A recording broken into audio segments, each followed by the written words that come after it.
Abraham. Islam masuk ke Indonesia, menjadikan pulau demi pulau, daratan demi daratan, lautan demi daratan, melakukan pemberkatan kepada Abraham. Sehingga Kejadian 22 nomor 18, oleh keturunan mula semua bangsa di bumi akan mendapatkan berkat dari Tuhan, karena orang melakukan pemberkatan kepada Abraham alaihi salam. Itu Islam. Coba Indonesia, tak ada agama selain daripada ateis. Begitu Kristen masuk, yang apa yang terjadi terhadap orang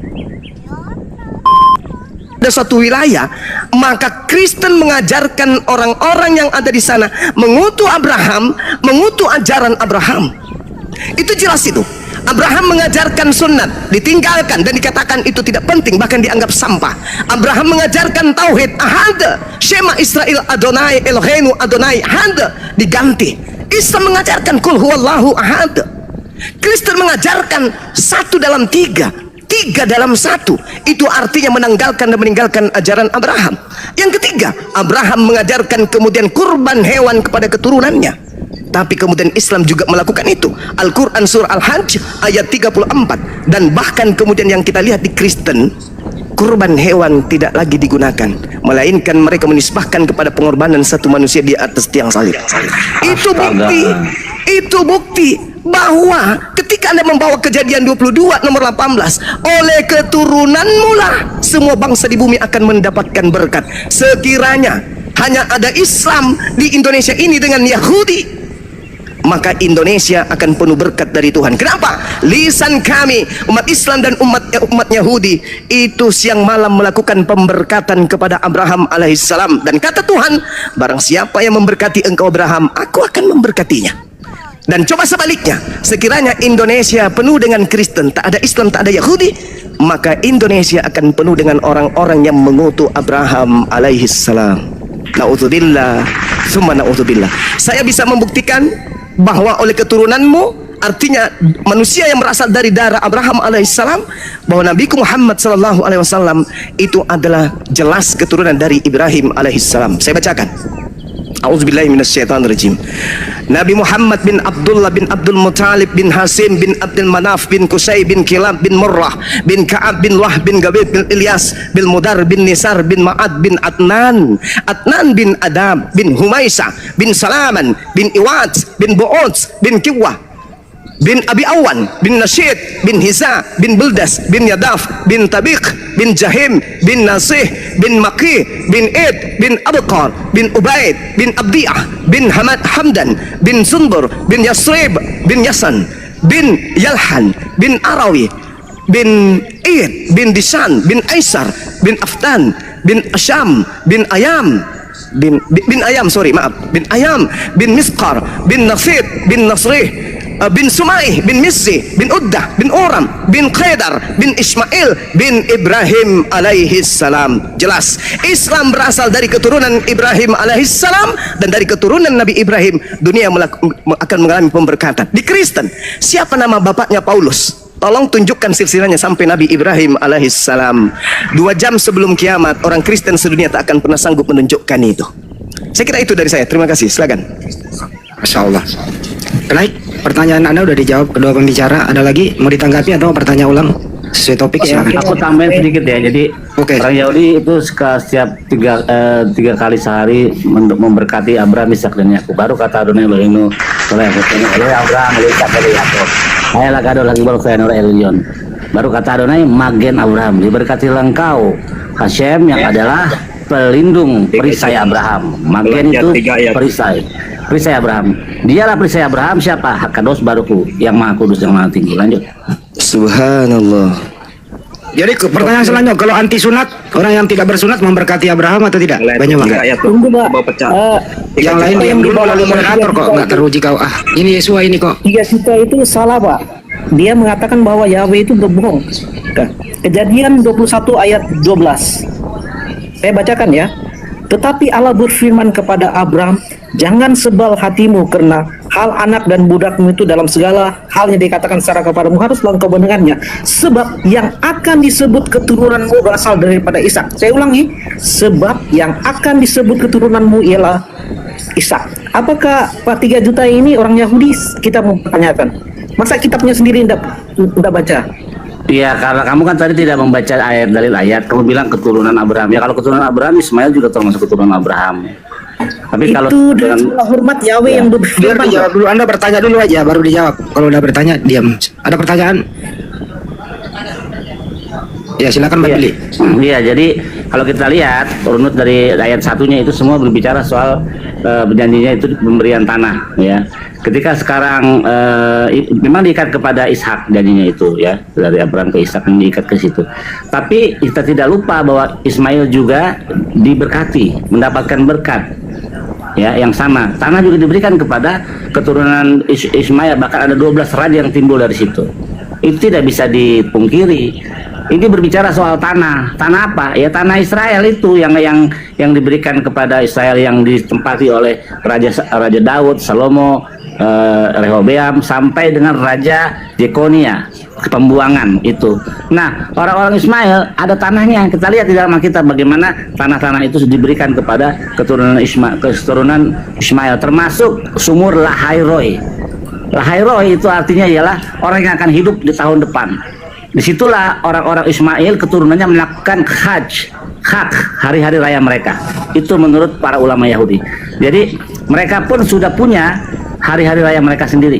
Ya, jadi dengan demikian sudah clear bahwa memang diikat kepada Abraham soal tanah yang diberikan kepada keturunan Abraham, Ishak dan Yakub. Apa itu Eretz Israel, tanah Israel. Nah, kepada keturunan Ismail juga diberikan.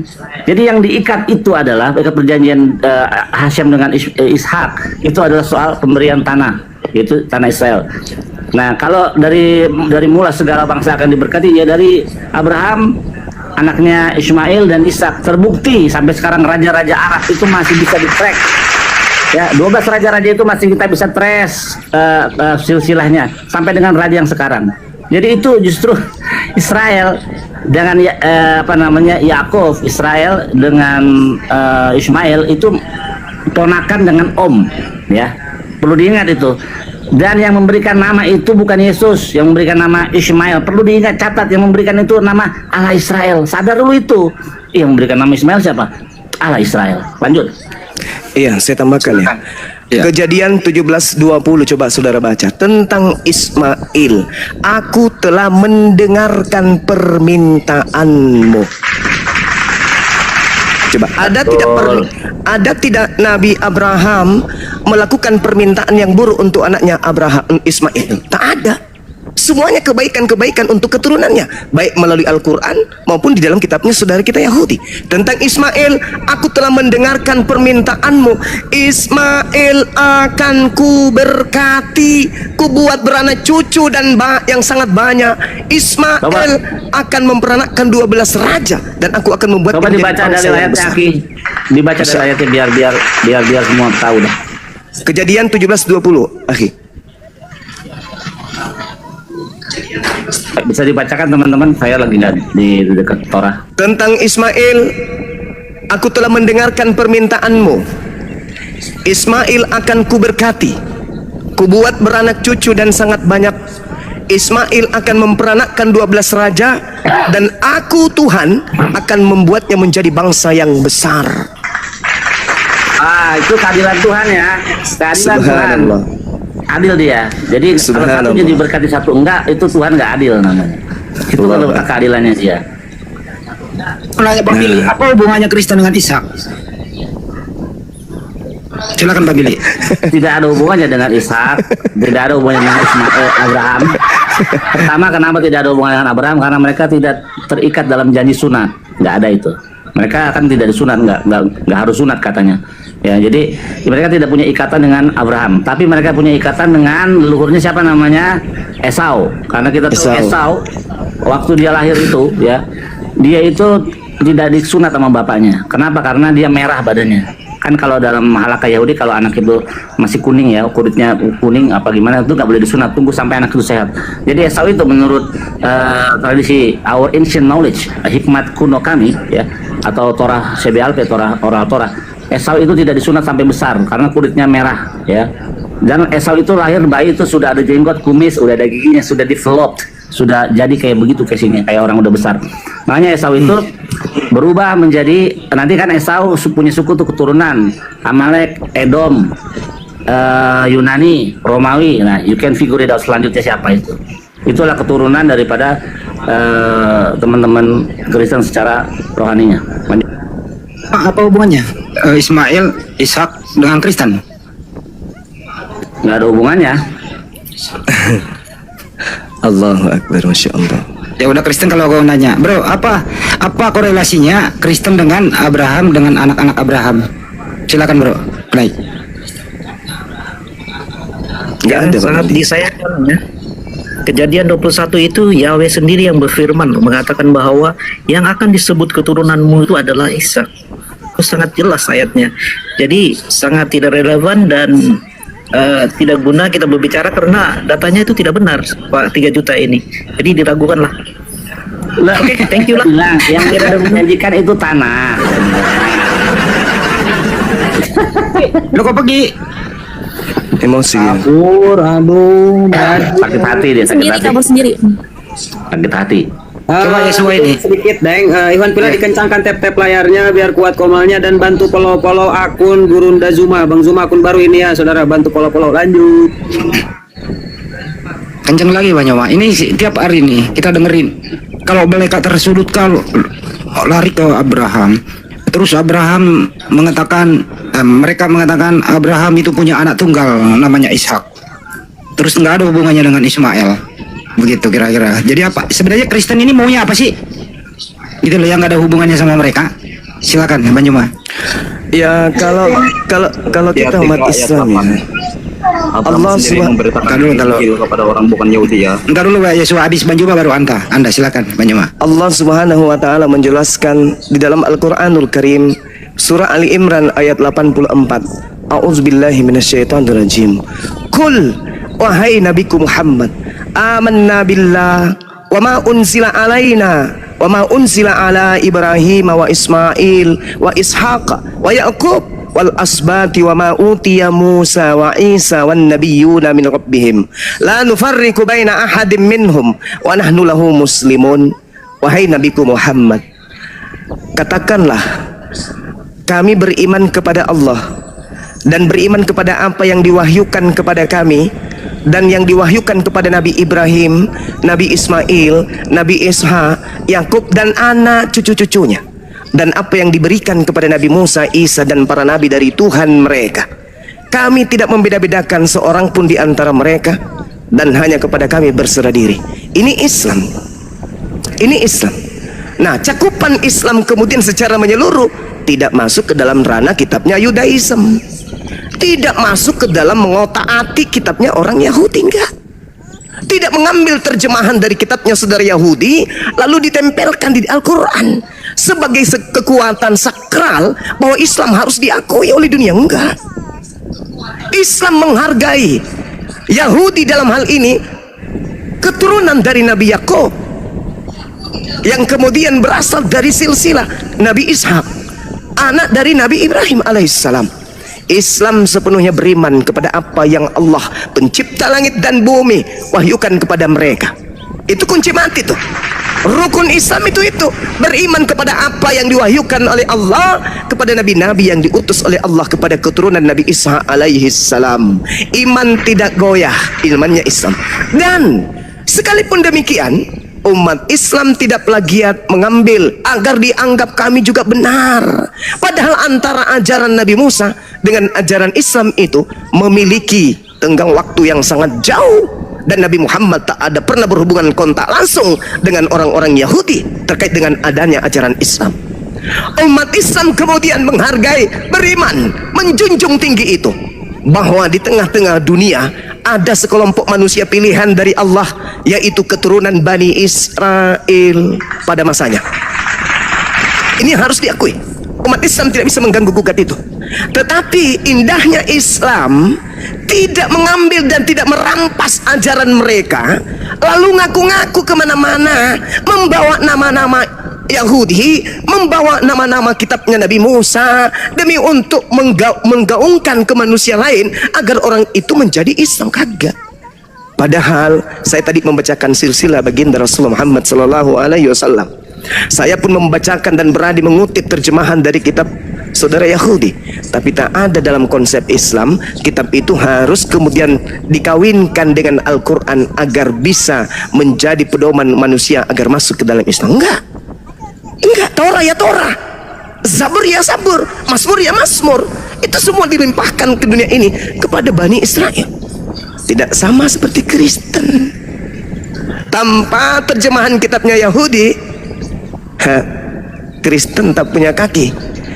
Tanpa kemudian istilah dari Islam, khususnya di Indonesia, Kristen tanpa wajah.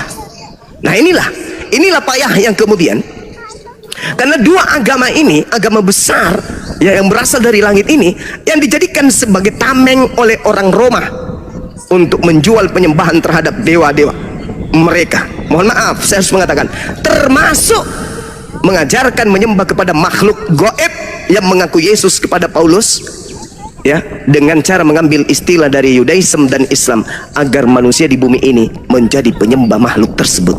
Na'udzubillah, summa na'udzubillah. Itu fakta. Sekali lagi saya katakan, Allah Subhanahu wa taala memerintahkan kepada baginda Rasulullah Muhammad sallallahu alaihi wasallam, "Qul wahai nabiku Muhammad, katakanlah, berucaplah kepada dunia, amanna billah wa ma unsila alaina wa ma unsila ala Ibrahim wa Ismail wa Ishaq wa Yaqub wal asbati wa ma utiya Musa." Itu jelas tuh, Nabi Muhammad disuruh menyeru ke seluruh penjuru bumi, kami umat Islam beriman kepada Allah, kepada yang diturunkan kepada kami yaitu Al-Quran, dan yang diturunkan kepada Nabi kami Ibrahim, Ismail, Isa dan Yakub dan anak cucunya. Kami Islam beriman, tapi kami Islam tidak mengambil dan mengais dan merubah-rubah apa yang datang kepada Bani Israel tersebut. Demikian dari saya, Bang Handi dan yang lain. Silakan. Ini sayangnya Yosua ini tidak mendengar. Silakan Yosua, mau ditanggapi apa hubungannya Kristen dengan Abraham dan keturunan Abraham? Oke, baca Galatia 3 ayat 8. Siapa ada kitab? Silakan baca. Galatia 3 Ayat 8. Oke, baik.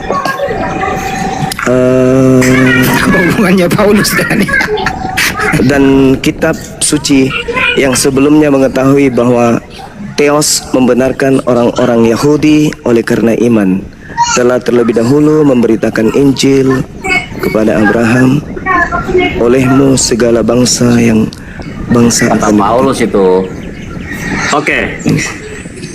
Abraham juga sudah mengatakan bahwa oleh karena Abraham semua bangsa diberkati ya. Itu sudah dinyatakan di sana ya. Lepas itu baca Yeremia 4 ayat 22.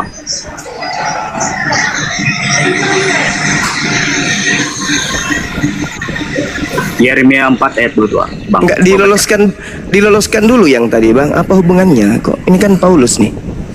Paulus ini Ya. siapa? Paulus itu adalah orang Yahudi ya, yang belajar dari guru Torah dari Gamaliel ya. Sembarangan. Gimana dong? Ada ayatnya itu di Kisah Para Rasul ya. Paulus itu orang Yahudi ya.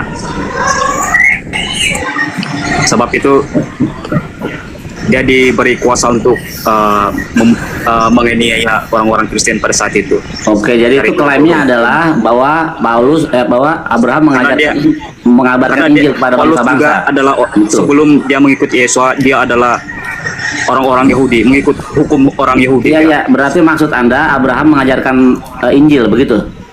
Iya, Bang. Oke. Berarti yang memberi Injil itu Allah Israel juga gitu? Iya. Oke, sekarang dari mana? Coba konsentrasi ya. Saya mau tahu ini. Dari mana Allah Israel, Tuhannya Israel, ya, Tuhannya Abraham, Ishak dan Yakub mengajarkan tentang minumlah darahku dan makanlah tubuhku, dilambangkan dalam roti dan anggur. Itu ada di mana? Apakah Tuhan lupa untuk memberitahu itu kepada Nabi kami Musa? Dari mana itu diambil ide minumlah darah dan tubuhku di dalam roti dan anggur? Itu ajaran siapa? Yesus kah atau ajaran Allah Israel? Silakan dijawab. Iya. Yesus itu kan Tuhan sendiri ya. Yesus itu adalah Tuhan sendiri ya. Dia adalah firman yang menjadi manusia. Itu ilmu Ya. dari mana itu? Oke, Yohanes 1 ayat 1 sampai 3. Nah, itu apa itu? Yohanes Ya, 1 ayat ayat 10 ya, bahwa Yesua itulah yang menciptakan dunia ini. Aduh, banyak Yesua cerita. dia mengatakan Bung. Iya. Yohanes Iya. 8 ayat 58 bahwa sebelum Abraham ada, aku sudah ada ya. Waduh. Terus yang Sebab ngajarin itu minum orang-orang darah Yahudi dan membunuh itu siapa? Yesua karena dianggap menghina Tuhan ya, karena Yesua mengaku Tuhan. Gimana dong? Anda mengatakan Yesus itu adalah Tuhan itu sendiri. Yesus menciptakan segala sesuatu. Saya ingin tanya sama saudara, yang menciptakan jari jemari imut bayi Yesus itu siapa? Kan itu adalah nubuat dari Bukan berbicara nubuat. Ini berbicara mengenai penciptaan. Anda mengatakan Yesus yang menciptakan segala sesuatu. Pertanyaan saya, Ya. siapa yang menciptakan jari jemari imut bayi Yesus? Jadi sebelum dia datang itu ke dalam dunia ini sudah dinubuatkan akan datang ya. Alamak. Firman yang Alamak. dikatakan oleh Tapi Tuhan. saya lagi nih. Saya Oke, bertanya, Bang. Bung. Yesus Bang, mengatakan, saya- Anda mengatakan Oke, Yesus jadi dulu, Bang. mencipta segala sesuatu. Pertanyaan saya, siapa Aku yang mau- menciptakan jari jemari imut bayi Yesus? Aku mau cakap dengan 3 juta ya. Baca Matius Yeremia 4 ayat 22. Coba baca Bang. Yeremia 4 ayat 22. Paling tolol di dunia ini adalah orang-orang Yahudi. Astagfirullahaladzim, ya Allah ya Karim. Nah, coba baca. Coba baca. Ini Yeremia 4 Paulus ayat ini, Paulus yang kena ini. Kalau dia orang Yahudi, Paulus yang kena. Setelah Paulus keluar dari ajaran orang-orang Yahudi mengikuti Yesua, itu dia sudah tidak tolol lagi Bang. Oh, siapa Malah bilang? jadi pintar ya. Saudara, kisah para Coba, Rasul coba. 21 nomor 15 sampai nomor 26. Paulus itu Pada saat- bertobat dari mengajarkan ajaran Kristen. Pada saat Nabi Yeremia itu mengatakan itu belum ada Paulus ya. Itu adalah orang-orang Yahudi pada saat itu ya, zaman itu ya. Coba baca. Anda Coba Anda mengatakan belum ada Paulus pada saat itu. Ya, kan Asik. masa itu zaman Nabi Yeremia ya. Coba baca. Kalau itu yang Yesaya Anda 4 jadikan ayat 22. kalau itu yang Orang-orang Anda Yahudi itu tolol betul. Sebab itu mereka Astagfirullahaladzim. diserang dan tapi Tuhan tidak memutusi perjanjian dia dengan Abraham. Sebab Apakah itu Anda ingin Tuhan mengatakan masih saking sayang dengan bodohnya? orang-orang Yahudi ya? Apakah Anda ingin mengatakan Coba baca. Coba baca. apa? Bang. Ya, Orang-orang Yahudi itu tolol. saya sudah tahu itu ajaran Bodoh lama. sekali. Sekarang saya ingin tanya sama saudara. Sebab itu mereka tidak menolak orang-orang Tuhan Yesus ya sebagai Mesias ya. Mesias mereka belum ada datang sampai sekarang. Bisa nggak Karena Anda itu mereka enggak? percaya bahwa Bisa nggak Yesus Anda itu tidak adalah bicara Mesias sendiri, mereka. Bang? Ya jangan bicara sendiri bro, dengerin Kamu kayak orang ngomong. gila itu. Yang bodoh itu Ya. kamu. Karena kau ngomong sendiri gitu loh. Tidak. Kita ini di Komal diskusi. Kalau Anda mengatakan orang Yahudi itu bodoh, apakah termasuk karena bodohnya sampai dia membunuh Yesus? Nah, kalau dengan demikian berarti berterima kasih atas kebodohan itu karena berkat Salah mereka satu bodoh. kebodohan orang-orang Yahudi, dia membunuh Mesias ya. Bagus. Jadi hasil kebodohan sesuai dengan tuduhan saudara melahirkan Tuhan untuk Kristen. Berarti ketuhanan Kristen dan agama Kristen berasal dari kebodohan orang Yahudi gitu. Setuju nggak? Mampus. Mampus. Berterima kasihlah kepada orang bodoh yang kau tuduh berarti. Berkat kebodohan dia, Kristen bisa dapat Tuhan.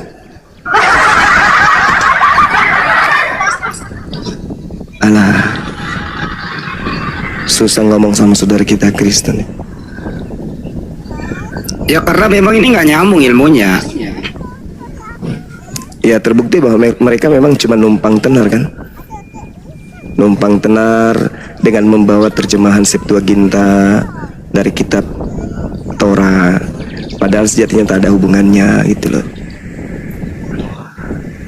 Betul. Jadi kalau dia ngomong Mesias nanti kena lagi tuh lewat silsilah di dalam kitab. Terus kita tahu bahwasanya Mesias itu jelas di dalam Yesaya 11 ya, bahwa Mesias itu sukanya takut akan Tuhan. Jadi Mesias itu manusia bukan Tuhan. Ini yang berbeda. Yahudi dan Kristen. Yahudi melihat atau memahami bahwa sang Mesias yang akan datang, Melech HaMashiach, itu adalah manusia dari keturunan Yehuda, manusia biasa yang nanti ya yang akan datang, yang hikmat kecerdasannya melebihi Salomo dan kesolehannya, kuasa kenabiannya hampir seperti Musa. Itu ada di dalam komentar para ulama kami, akan seperti itu nantinya. Nah, apakah dia itu Tuhan? Bukan. Saya 11 ayat 3. Ya, yang kesukaannya ialah takut akan Tuhan. Jadi dia bukan Tuhan. Begitu teman-teman. Jadi Kristen memahami Mesias salah, memahami imam. Nggak bisa Yesus jadi imam karena dia bukan dari garis keturunan suku Lewi. Nggak bisa. Apalagi dia mau jadi Mesias, aduh susah. Karena tidak ada hubungan darah dengan Yehuda. Dia bukan jadikan imam Mesias, apalagi untuk menjadi Tuhan. Waduh, nggak mungkin. Lanjut. Ya, akhi, saya ingin tanya akhi. Di dalam kitab Yohanes 12 nomor 34, di situ ada pernyataan, lalu jawab orang banyak itu, kami telah mendengarkan dari hukum Taurat Musa bahwa Mesias tetap hidup selama-lamanya. Bagaimana mungkin kemudian engkau mengatakan bahwa anak manusia harus ditinggikan, harus disalibkan? Siapakah anak manusia itu? Nah, poin yang ingin saya tahu di sini, apakah di dalam Taurat itu memang ada terdengar atau ada tertulis atau ada diajarkan, diinstruksikan kemudian Mesias tetap hidup selama-lamanya? Iya. Kalau kita mengacu pada Mesias ya, banyak tokoh-tokoh yang digadang-gadang sebagai Mesias. Salah satunya ialah Raja Hizkia. Harusnya dia menjadi Mesias akhir itu. Makanya kata lemamre itu dalam bahasa Ibrani ditulis dalam mem syafit, jadi mem yang tertutup. Ini ulasan mendalam dari para rabi. Kenapa dia yang tadinya direncanakan untuk menjadi Mesias akhir gagal? Nah, ada pelanggaran yang dilakukan oleh Hizkia. Makanya Hizkia disebut Syar Shalom, panggilan kedamaian. Nah, tapi Mesias yang akhir nanti ya, yang akan datang nanti ya, itu akan panjang umurnya gitu. Jadi selalu ada potensi Mesias. Ada Mesias di zaman Simon Bar Kokhba yang menghabiskan Yesus, dihancurkan oleh orang Romawi dan Yesusnya dilumuri darah babi dan akhirnya didedikasikan, dibersihkan dalam hari raya Hanukkah, itu terkenal, baru dirayakan kemarin. Jadi setiap generasi ada potensi Mesias yang siap untuk jadi Mesias akhir. Ketika tergantung orang-orang Yahudinya ini. Kalau orang-orang Yahudinya sudah bertobat, sudah melakukan Taurat dengan benar, maka sang Mesias itu akan datang. Dan ingat, Mesias itu bukan Tuhan, tapi dia takut akan Tuhan. Itu akhir. Lanjut. Ini loh Bang Billy, sering mengatakan Tuhannya Nabi Musa, Tuhannya para Nabi, Yesus yang menciptakan alam semesta. Kejadian 1 itu Yesus, Elohim itu Yesus, begitu. Ini menurut orang Yudaisme, Yesus ini terkenal gak sih? Siapa mereka ini, Yesus ini? Yesus ya nama aslinya kan Yeshua. Jadi ada banyak yang nama Yeshua, termasuk Yeshua ben Nun. Yang memiliki nama Yesus pertama itu Yehoshua ben Nun. Makanya namanya Yehoshua atau Yosua dalam terjemahannya.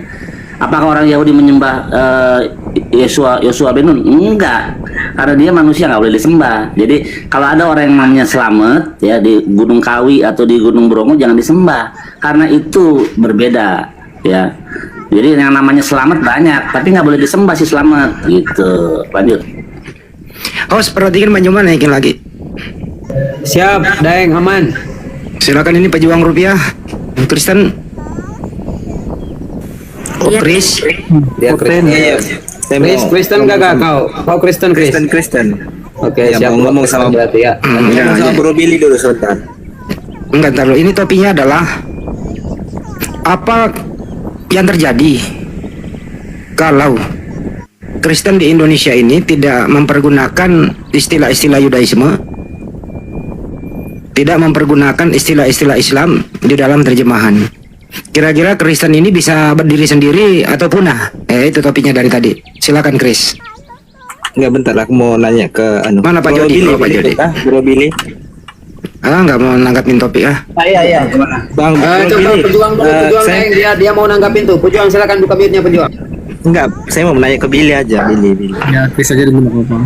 Bro, Saya durungkan kau Chris, kau nggak menanggapi. Jangan dia mau nanya Melkisedek. Kita tanya yang memberikan persepuluhan Melkisedek atau Abraham. Nah, jadi nanti ya teman-teman Kristen tuh akan kaget setengah mati karena terjemahannya mengatakan yang memberikan perpuluhan kepada Melkisedek itu adalah Abraham. Padahal yang memberikan persepuluhan itu Melkisedek. Dalam teks Ibrani ini tidak ada Abraham tulisannya. Wah, ini mind blowing ya. Terjemahan salah, hancur semua. Gitu. Nanti sayang sih dia udah turun. Nanti ya kamu nanti di ruangan saya aja. Lanjut Bang Andi. 3 juta ini Yahudi ini maksudnya. Ya, Ken, Bezat Hashem. 3 juta ini Yudaisme dia. Topiknya mendengarkan tadi topiknya Pejong Rupiah. Enggak, aku baru masuk juga. Oke, topiknya adalah apa yang terjadi kalau terjemahan yang Anda pakai itu tidak mempergunakan istilah Yudaisme, tidak mempergunakan istilah Islam. Apakah Kristen di Indonesia masih bisa eksis? Itu topiknya dari tadi, silakan. Oke, kekristenan itu memang berakar jelas ya dari bangsa Israel, dari bangsa Yahudi, ya kan? Bahkan orang-orang Kristen pertama itu ya orang-orang Yahudi itu sendiri, murid-murid Yesus, Rasul Paulus, begitu ya. Itu kan rabi-rabi orang Yahudi, begitu. Mereka orang Yahudi, ya kan? Ajarin. Jelas. Jadi istilah-istilah yang dipakai dalam kitab-kitab orang Yahudi, ya itu tetap kami pakai, karena sama, gitu loh. Kami mengakar jelas kepada mereka, gitu loh. Oke, stop. Nah, kalau ini yang Islamnya ya maksudnya ya, bahasa-bahasa yang keislamannya gitu. Itu kan hanya terdapat pada terjemahan dalam kitab LAI gitu ya. Yang mana LAI ini kan ya kita kan bahasa Indonesia gitu ya. Bahasa Indonesia ini banyak menyerap dari bahasa-bahasa Arab gitu ya, bukan bahasa Al-Qur'an tapi bahasa Arab. Begitu. Ya kan? Karena ya budaya Arab itu sudah mengakar di bangsa Indonesia begitu. Jadi nggak ada yang salah menurut saya. Gitu itu sih. Saya tes dulu satu. Kalau Theos diterjemahkan ke bahasa Indonesia apa? Pejong Rupiah, saya tes satu. Original tes Theos itu ke bahasa Indonesia apa? Nah, dalam menerjemahkan itu kita harus melihat budaya. Kok melihat budaya? Melihat kamus? Ya. Melihat kamus lah, melihat budaya. Kalau kau melihat orang Yunani, maka diterjemahkan itu sebagai dewa. Tetapi yang menulis Theos itu kan orang Yahudi, benar nggak? Kau orang Yahudi lagi disalahin. Oh iya dong. Ya udah, Bang Billy yang jawab. Kata Theos itu. Silakan Bang Billy yang jawab. Yang orang Yahudi semua disalahin. Silakan Bang Billy. Itu harus lihat dari konteks. Ya udah cukup. Silakan Bang Billy. Di dalam teks Septuaginta yang tertua, kita tahu Septuaginta tidak menghasilkan kitab Matius, Markus, Lukas, Yohanes atau Yesaya, nggak ada. Septuaginta yang awal-awal cuma yang atau otoritas Yahudi itu atas tekanan Raja Ptolemy di Mesir, Alexandria, ya. Dia minta supaya diterjemahkanlah. Tapi dalam penerjemahan itu tetap YHWH, bukan Theos. Nah, ya.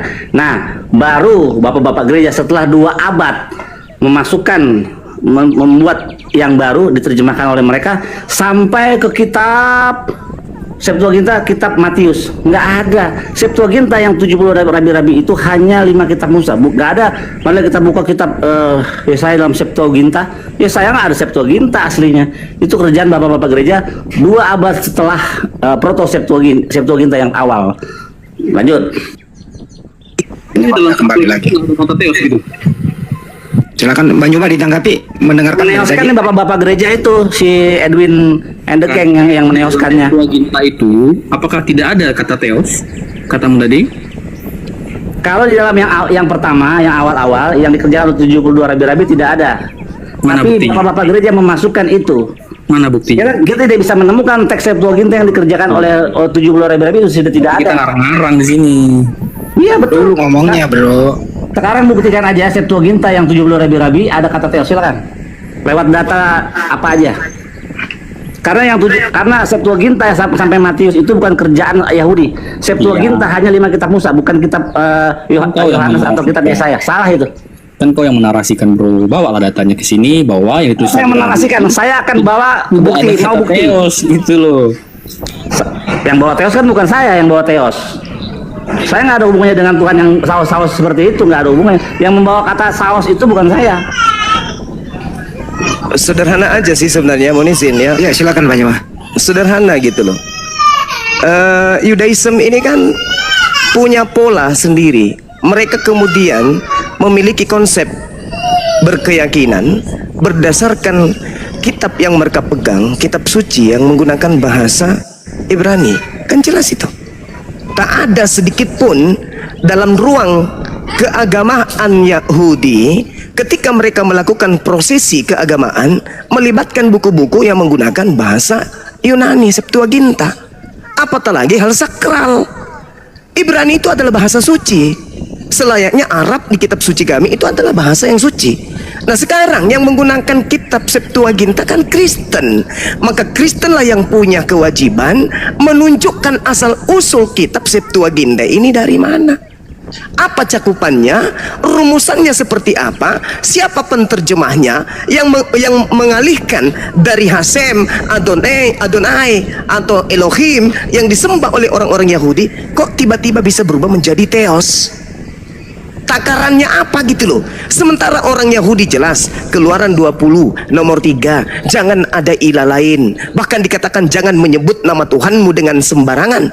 Berarti Hasem kemanapun di belahan bumi ini ketika dibawa pergi harus tetap Hasem dong. Elohim merujuk kepada hakikat itu, kemanapun pergi, ke Indonesia, ke Jepang, ke Thailand harus tetap tidak berubah dong, tetap aja Hasem, gak boleh dirubah. Karena jangan menyebut nama Tuhanmu dengan sembarangan. Itu prinsip keagamaan, tidak boleh diganggu gugat oleh orang luar. Maka orang Yahudi menyembah Tuhannya mereka dengan pola mensucikan namanya Hasem, gak boleh diganggu gugat. Nah Kristen ini muncul dari barat, menuduh bahwa, mengklaim bahwa yang mereka sebut Theos, yang mereka sebut dewa, yang mereka sebut Tuhan, itu adalah Tuhannya orang Yahudi. Tanggung jawab besarnya kemudian muncul dari Anda Kristen. Dari pola mana yang Anda bisa gunakan kemudian? Kalau saya kan tadi jelas, tadi saya membacakan ayat suci Al-Quranul Karim. Baginda Rasulullah Muhammad SAW diperintahkan oleh Allah, Qul amanna billah wa ma unzila alaina wa ma unzila ala Ibrahim wa Ismail wa Ishaq wa Yaqub wal asbat wa ma utiya Musa wa Isa wan nabiyyuna min rabbihim. Jelas kaidahnya. Nah kalau di Kristen polanya dari mana? Kok bisa-bisa kitabnya orang Yahudi terjemahannya ada di Kristen? Kenapa bisa? Seibarat keheranan kita itu akan hadir ketika terjemahan kitabnya orang Yahudi diklaim lalu tiba-tiba muncul di kitabnya orang Buddha.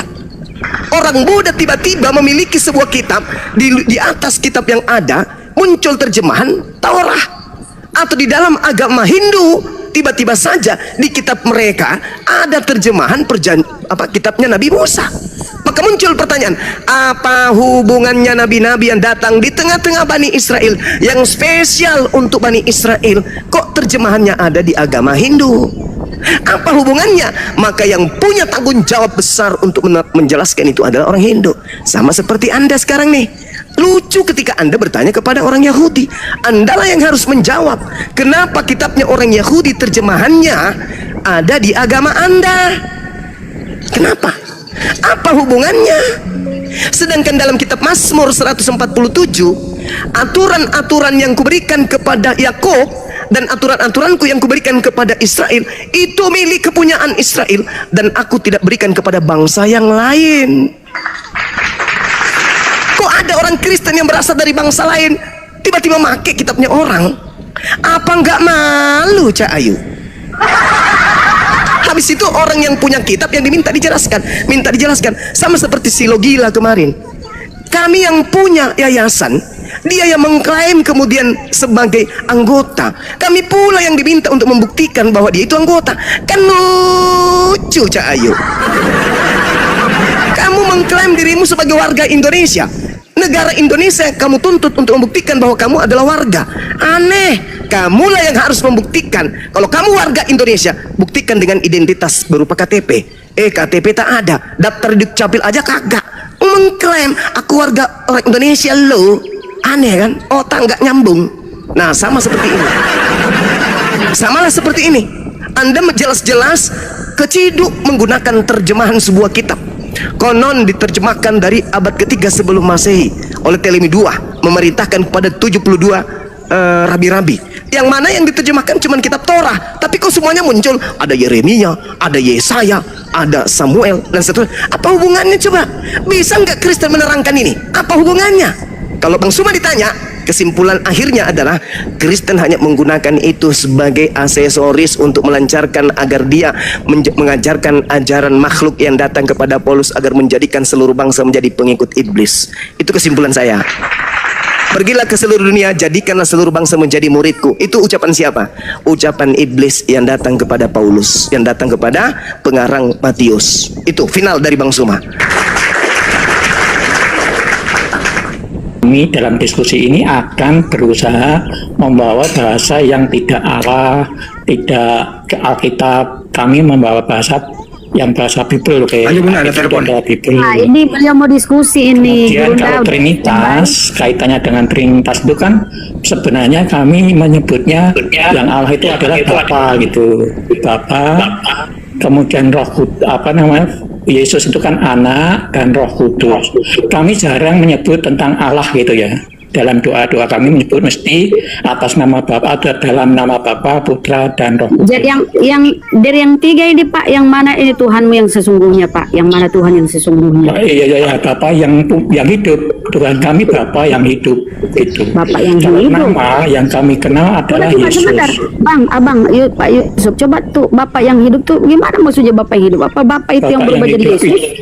Bapak yang hidup itu Bapak itu sang sumber segala sumber yang mempunyai firman dan roh sehingga dikatakan Bapak yang hidup. Begitu Bunda. Jadi Yesus ini Yesus ini firman Bapak yang menjadi manusia gitu. Betul, firmannya betul. Karena Apakah? apa? Bentar Pak, Gimana, kita TikTok aja sebelum gurundaku ini stay ya. Apakah Iya. ketika firman ini menjadi manusia Yesus ini, apakah Bapak tidak berfirman lagi karena sudah terwakili oleh Yesus? Firman ini sudah menjadi Tapi Yesus kan ini. ya begini Bunda Rahma, firmannya itu kan mengutus pada anak itu sejak Saya Allah ulang. Pertanyaan saya gini Bang. Yesus ini kan firman Tuhan yang Iya. menjadi Yesus, jadi manusia Yesus nih, firman berubah menjadi manusia Yesus. Itu kan iman Anda tuh. Betul. Seharusnya ketika firmannya sudah menjadi manusia, nggak usah lagi berfirman si Bapak ini. Sudah ada terwakilkan oleh si catatan Yesus. Bunda Rahma, ada catatan yang lagi. tertulis, ada Apalagi? catatan yang tertulis Bapak itu tidak bisa didengar dan dilihat begitu Bunda, sehingga mengutus mengutus firman-Nya. Iya, makanya adalah si Yesus ini yang berwujud Iya, jadi betul. manusia toh. Nah, Betul, harusnya kan Bapak tidak berfirman lagi toh. Iya, betul. Sejak awal Bapak tidak berfirman sejak Tidak, awal. gini Bang, ketika Yesus ada nih, si firman ini ada di bumi nih, harusnya Bapak di surga tidak berfirman lagi karena sudah ada Yesus kan? Ya, mungkin perbedaannya di situ karena firman itu kan semua sumber dari sumber sejak awal itu Oke. tidak atas Oke, kehendak firman itu sendiri. aku mengikutimu Bang, aku mengiyakan. Tetapi coba kita lihat ya, ketika Yesus dibaptis, Yesus ini kan firman yang Iya. menjadi manusia nih ya, berwujud manusia nih. Ketika Yesus dibaptis, terbukalah, Yesus berdoa kan? Yesus berdoa. Iya. Kemudian terbukalah langit kan? Terdengar suara Iya. dari atas. Engkau anak Iya. yang kukasihi, kepadamu aku berkenan. Berarti masih ada suara Bapak, masih berfirman Bapak kepada Yesus. Harusnya Itu nggak usah lagi karena sudah terwakili oleh Yesus. Itu bukti Masih bersuara. itu bukti bahwa sang sumber itu maha segalanya kan, maha kuasa. Pertanyaan yang Bisa begini juga. Bunda. Pertanyaan yang mendengar Yohanes suara Bapak 17. dari surga itu siapa? Yang mendengar suara Bapak dari surga siapa kira-kira? Yang mendengar sebagai anak kan Bang Andi, karena Yesus kan punya satu pribadi, punya dua hakikat. Itu Yohanes menunjukkan 17. bahwa anaknya itulah mendengar. Pak E. Iya. Yohanes 17:8. Sebab segala firman yang engkau sampaikan telah kusampaikan kepada mereka. Apakah di situ Betul. harus ditulis sebab segala Yesus? Karena Bukan artinya begitu. Yesus menerima firman. Betul Kalau apa yang Yesus, Bunda sebentar Pak, supaya Bapak itu masuk di otaknya, dengar dulu Pak. Yesus Anda maknai sebagai firman Tuhan yang menjadi manusia. Bapak nggak lagi berfirman, sudah terwakili oleh Yesus. Ya, Itu bukti, maka apa itu kata bukti. Yesus? Apa kata Yesus Pak? Segala firman yang engkau sampaikan telah kusampaikan kepada mereka. Atau kata Yesus lagi di tempat lain di Bibelmu, apa yang kudengar dari Bapa, itulah yang kusampaikan kepada dunia. Jadi Yesus ini mendengar firman, Pak. Itu Kalian salah memahami Yesus bukti itu bahwa sang firman. sumber itu hidup, Bunda. Oh Mama Iya, itu Ketika bukti bahwa kejadian sang satu, sumber itu Pak. hidup. Kejadian 1 nomor Pak, kejadian 1 nomor 3. Berfirmanlah Allah, jadilah terang. Apakah terang ini yang dari firman ini kau ingin Tuhankan juga? Karena hasil dari firman ini. Berfirmanlah Allah, jadilah terang. Terang ini Betul, bisa Kak. kau Tuhankan loh. Betul, karena sang firman itu diutus memfirmankan sejak Allah berkehendak, kan Bunda. Sejak berkehendak Faktanya itu masih sejak awal berfirman. mula. Silakan Gurunda sudah ini lanjut Ki. Masalahnya Sejak di mana ini? berkehendak. Apa yang kita bahas? Masalah apa ini? Harusnya kan Yesus yang mereka Tentang imani firman Yesus yang itu menjadi firman. manusia. Ya sebentar Bang, aku sampaikan kepada Guru Unda Kudus. Yesus ini Iya. kan dia maknai Yesus adalah firman, penjelmaan firman menjadi manusia. Harusnya Bapak nggak berfirman lagi, sudah terwakili oleh Yesus. Abi silakan. Oh Iya, gitu. pemahaman tentang Trinitas itu memang Bapak tidak bisa tidak bisa didengar gitu, sehingga mengutusnya Firman untuk menjadi manusia dan mengutus Firman sejak awal untuk berfirman kan gitu, sejak berkehendak itu, sejak Bapak berkehendak. Dilembutkan hatinya dan bisa menerima hidayah. Ya kalau masalah digoda itu kan sering ya. Iya, jadi kita berbicara mengenai firman. Ketika kita berbicara mengenai firman yang ada pada diri Tuhan, itu kita sedang berbicara mengenai sifat yang melekat pada diri Tuhan. Maha pencipta itu sifat pencipta yang melekat pada diri Tuhan. Maha kuasa itu sifat. Maha mendengar itu adalah kemampuan yang melekat pada diri Tuhan. Maha berkuasa kan gitu yang melekat pada diri Tuhan. Nah, apa yang melekat pada diri Tuhan itu tidak bisa terlepas dari Tuhan. Seperti Maha pencipta. Nah, kemahaan Tuhan yang Maha pencipta itu tidak bisa keluar dari diri Tuhan. Menjadi pribadi baru itu tidak bisa. Begitu juga ketika Tuhan Maha berkata, Maha berfirman, maka kemahaannya ini tidak bisa keluar dari diri Tuhan. Jadi tidak ada sifat yang keluar dari Tuhan, tidak ada. Yang ada adalah ciptaan yang berasal dari sifat yang melekat pada diri Tuhan. Contoh, Tuhan berkuasa menciptakan manusia. Tuhan menciptakan manusia itu kuasanya. Menciptakan manusia tanpa ayah dan ibu, menciptakan manusia tanpa ibu, menciptakan manusia tanpa ayah, dan menciptakan manusia dari ayah dan ibu. Itu adalah kuasa Tuhan. Iya. Itu perbedaan antara Bang Juma dengan kami, dengan saya khususnya. Karena gini, di Alkitab itu kan ada catatan bahwa Bapak itu tidak bisa didengar suaranya.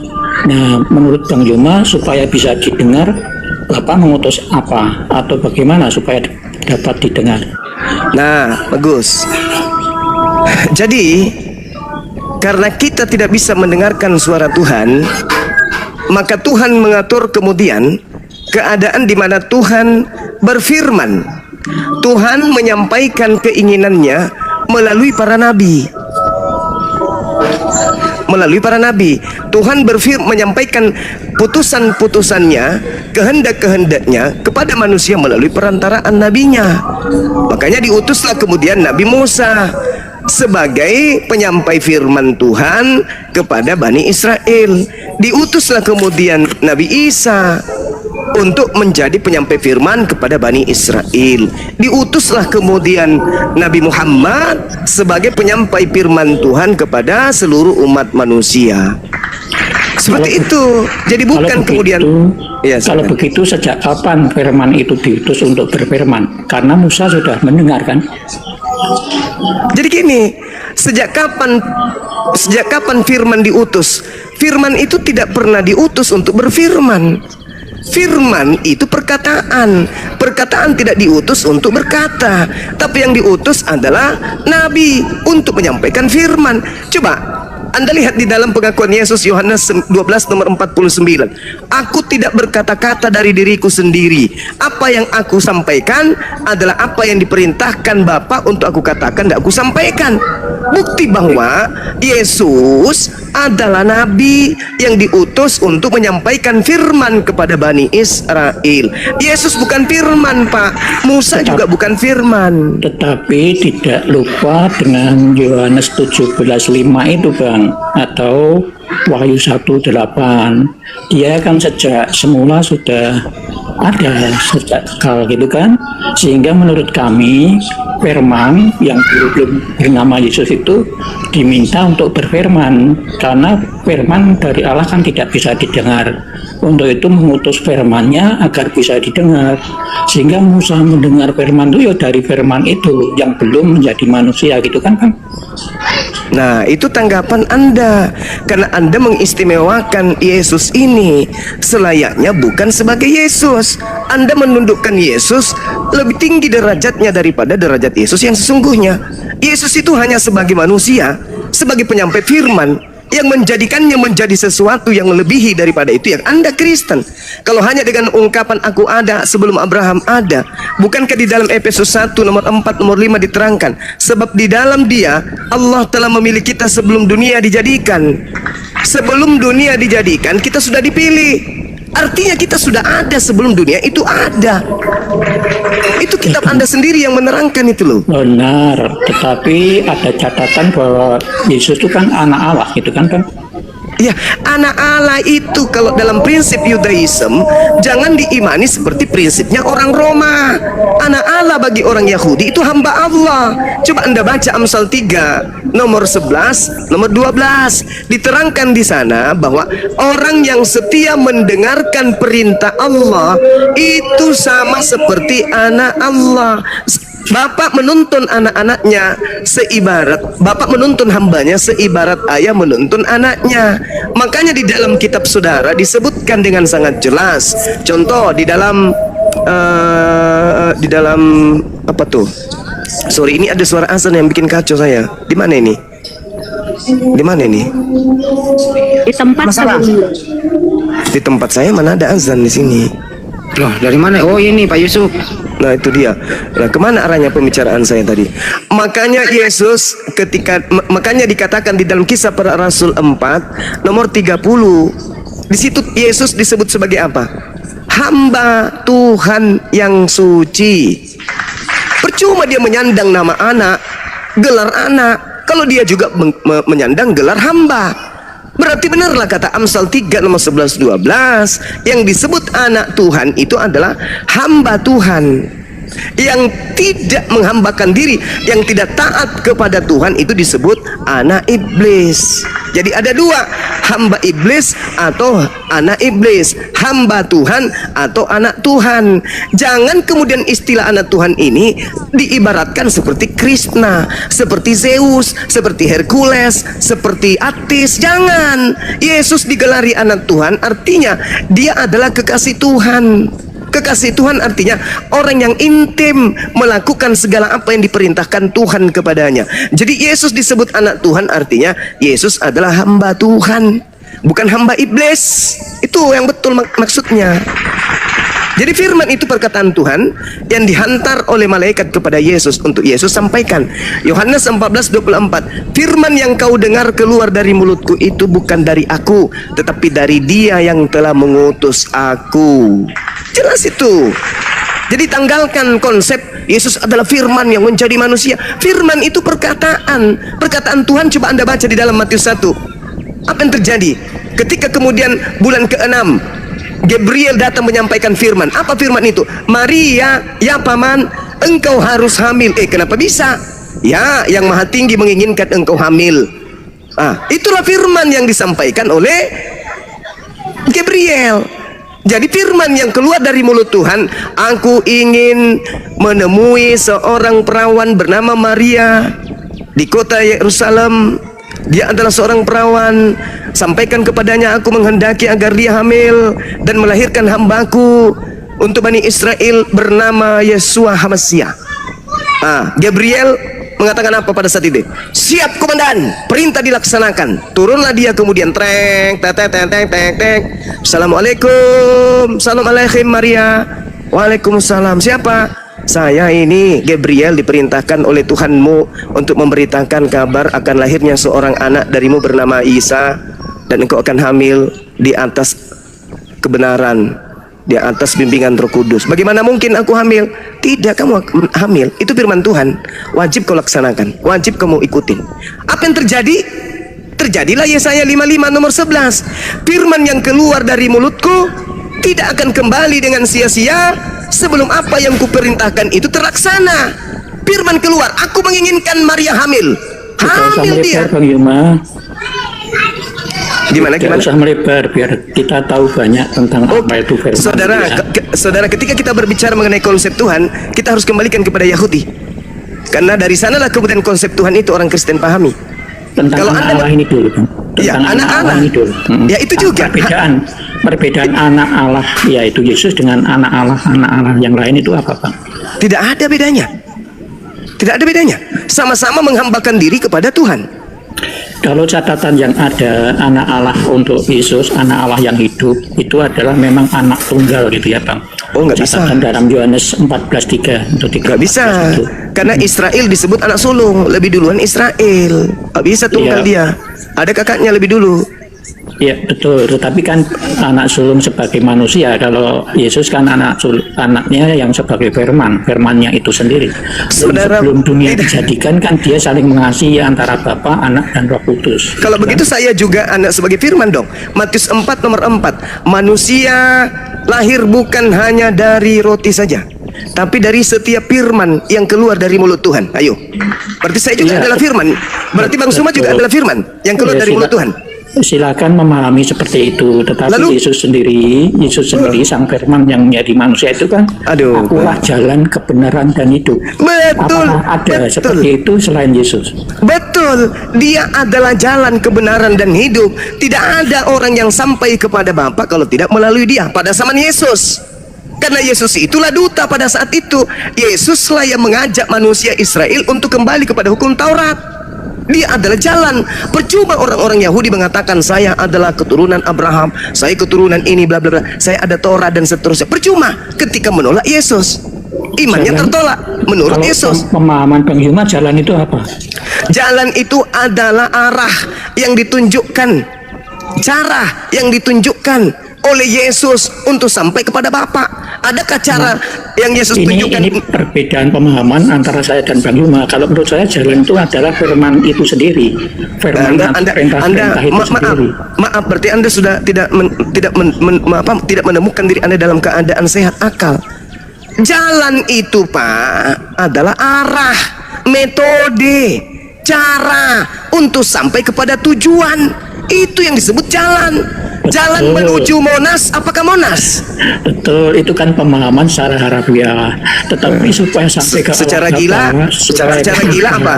Secara orang gila nggak kayak gitu. Secara orang gila memang nggak sama dengan orang waras, Pak. Sekarang saya tanya saudara Yusuf, jalan menuju Monas, apakah Monas? Itulah pemahaman yang berbeda. Jalan di situ maksudnya adalah perintah-perintah. Itu maksudnya Bapak. Iya, tapi Yesus tidak begitu. Beda dengan Yesus. Ya, apa-apa. Ini kan tertolak. Pemahaman. Lalu Yesus bukan, di samping itu kan juga mengatakan kebenaran. Nah, berarti Yesus kan kebenaran, kan? Salah, kan jalan yang diajarkan Yesus, apa yang Anda lakukan yang diajarkan Yesus? Apa sesuai yang Anda lakukan? Makanya Yesus adalah jalan karena dia membawa pelajaran apa yang Anda lakukan. Contohnya ini Bunda Tama ya, jalannya itu cintailah sesama manusia seperti dirimu memuntah. Udah turunin aja, turun ke gereja, Pak, ke gereja. Ya sudah, ke gereja. Colok perlintasan memuntah saya. Udah turun. Orang manusia kucluk. Selalu kena jual jalan kasih memuntah Kristen kasih ada aja. Enggak ada Kristen dikasih Kristen, enggak ada kasih. Rasi yang ada di Kristen. Contoh jalan yang ditunjukkan kasih. Coba kau di depan saya, ku injak-injak mulut kau. Enggak ada kasih di Kristen. Kasih di Kristen. Apa kasih di Kristen? Kau tahu enggak kau? Kau lahir dari mana? Agamamu itu lahir dari mana? Kasih tai ayam. Bikin emosi aja. Jangan pernah ada agama orang Kristen. Jangan pernah ada orang Kristen mengatakan depan saya Kristen itu kasih ya, jangan. Naik darah saya langsung naik di ubun-ubun.